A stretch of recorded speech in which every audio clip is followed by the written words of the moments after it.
اور ایوب کو یاد کرو جب انہوں نے اپنے پروردگار سے دعا کی کہ مجھے تکلیف پہنچی ہے اور تو سب سے بڑھ کر رحم کرنے والا ہے، تو ہم نے ان کی دعا قبول کر لی اور جو ان کو تکلیف تھی وہ دور کر دی، اور ان کو بال بچے بھی عطا فرمائے اور اپنی مہربانی سے ان کے ساتھ اتنے ہی اور بخشے۔ اور عبادت کرنے والوں کے لیے یہ نصیحت ہے۔ اور اگر اللہ تم کو کوئی سختی پہنچائے تو اس کے سوا اس کو کوئی دور کرنے والا نہیں، اور اگر نعمت و راحت عطا کرے تو کوئی اس کو روکنے والا نہیں۔ وہ ہر چیز پر قادر ہے اور وہ اپنے بندوں پر غالب ہے، اور وہ دانا ہے، خبردار ہے۔ اور رحمان کے بندے تو وہ ہیں جو زمین پر آہستگی سے چلتے ہیں، اور جب جاہل لوگ ان سے جاہلانہ گفتگو کرتے ہیں تو سلام کہتے ہیں۔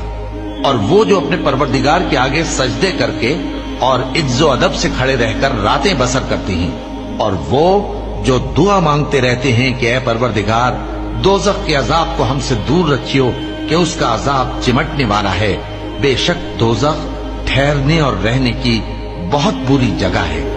کیا تم یہ خیال کرتے ہو کہ ہم نے تم کو بے مقصد پیدا کیا ہے اور یہ کہ تم ہماری طرف لوٹ کر نہیں آؤ گے؟ تو اللہ جو سچا بادشاہ ہے اس کی شان اس سے اونچی ہے، اس کے سوا کوئی معبود نہیں، وہی عرش کریم کا مالک ہے۔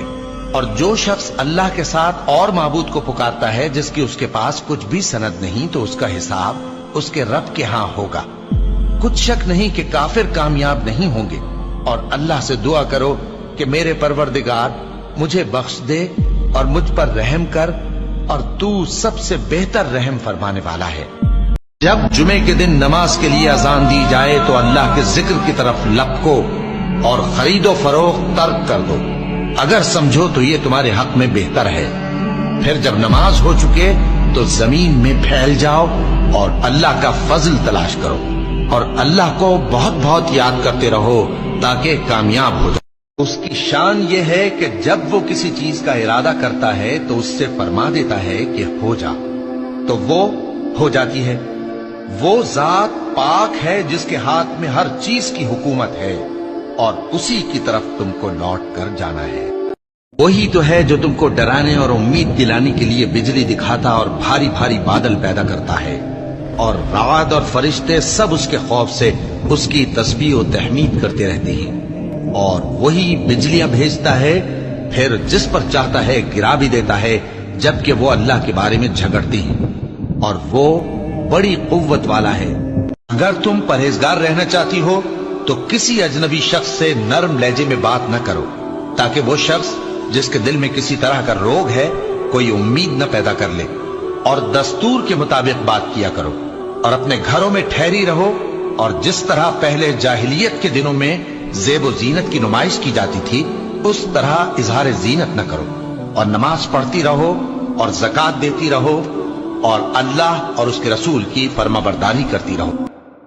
مومنو، اللہ سے ڈرا کرو اور بات سیدھی کہا کرو، وہ تمہارے سب کام سنوار دے گا اور تمہارے گناہ بخش دے گا۔ اور جو شخص اللہ اور اس کے رسول صلی اللہ علیہ وآلہ وسلم کی فرما برداری کرے گا تو بے شک بڑی مراد پائے گا۔ وہ پاک ہے، بلکہ جو کچھ آسمانوں اور زمین میں ہے سب اسی کا ہے، اور سب اس کے فرما بردار ہیں۔ وہی آسمانوں اور زمین کا پیدا کرنے والا ہے، اور جب کوئی کام کرنا چاہتا ہے تو اس کو ارشاد فرما دیتا ہے کہ ہو جا، تو وہ ہو جاتا ہے۔